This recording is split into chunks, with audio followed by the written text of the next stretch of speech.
তুই খা খা খা খা দেখ দেখ কি রাখছিস খা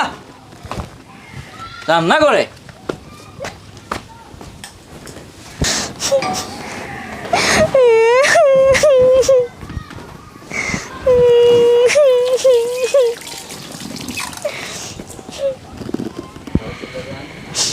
আমারে মাইরা ফেলে দিল গো ও মা গো ও তোর সঙ্গে বাড়িতে হবে না আমারে মারো কেন আমি কি করছি আমি বলছি না টাকা আনতে আর বাবা তো অনেকগুলো টাকা দিছে তোমারে আমি এত কথা বুঝি না আমার টাকা লাগবে টাকা দিবি আমার ওই বাবা থেকে আনবি সেটা তোর ব্যাপার আমি বুঝি না এত কিছু আমার বাবা একজন অসুস্থ লোক এত টাকা কই পাবে কই আমি থেকে এত দিব সব আমি বুঝি না আমাকে টাকা লাগবে টাকা আনবি তুই তোর এ বাড়িতে কোনো জায়গা হবে না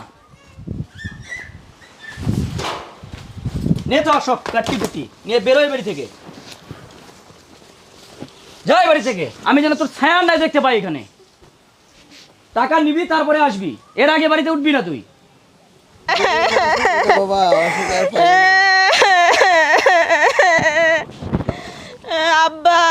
কি মা কি হয়েছে তোমার জামাইটা আমারে বাসা থেকে বের করে দিছে এ মা কৃষক বাড়ি করে দিয়েছে যৌতুকের টাকার জন্য যৌতুক তো এর আগে কতবার দিলাম গরু বকরি বেচে দিলাম জমি বেচে দিলাম তোমার জামাই আমরা সবসময় যৌতুকের টাকার জন্য মারে আজকে একবারে বের করে দিয়েছে টাকার জন্য আচ্ছা মা আমি জামাইরে বুঝে বললে শুনবে আমি ওই বাড়িতে আর যাবো না আব্বা আমারে ধরে ধরে করে মারে আমার জামাইরে বুঝাইয়া বললে শুনবে আমি যাই তোরে ছুঁয়ে আসি চ জামাই বাবাজি এ কে রে তুই আবার আইছস টাকা নিয়ে আইছস না আব্বারে নিয়ে টাকা ছাড়া খালি হাতে কেন আছিস ন্যাংরার বাচ্চা নিয়ে আছিস কেন টাকা ছাড়া আমি ন্যাংরা বাচ্চা দেখি তোরে আজ খাইছি টাকা ছাড়া গেল কই রে তোরে আজ খাইছি মা গো মা গো মারে মারে তোরে আজ খাইছি টাকা ছাড়া আইছস হ্যাঁ? টাকা নিয়ে তারপর আসবি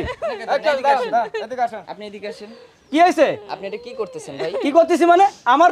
আমার বউরে আমি শাসন করতেছি আপনি কি শাসন করতেছেন? আপনি যৌতুকের টাকার জন্য বউয়ের গায়ে হাত তুলতেছেন। যৌতুকের টাকার জন্য তো বউরে খাওয়াবো একটা মায়ের এনে আপনার ঘরে যেদিন মেয়ে সন্তান হবে সেদিন আপনি বুঝতে পারবেন অন্যের মেয়েকে নির্যাতন করলে কতটা খারাপ লাগে। ভাই আসলে আমি এটা কখনো চিন্তা করে দেখিনি আমার ভুল হয়ে গেছে ভাই আমাকে মাফ করে দেন ভাই আমার কাছে না ভাই, আপনি আপনার বাবার কাছে আপনার বউয়ের কাছে মাপ চান। বাবা আমার ভুল হয়ে গেছে বাবা মাফ করে দেন বাবা ওটো ওটো ওটো বাবা ওটো। বউ চলো আর কখনো তোমাকে নিবেদন করবো না আমি চলো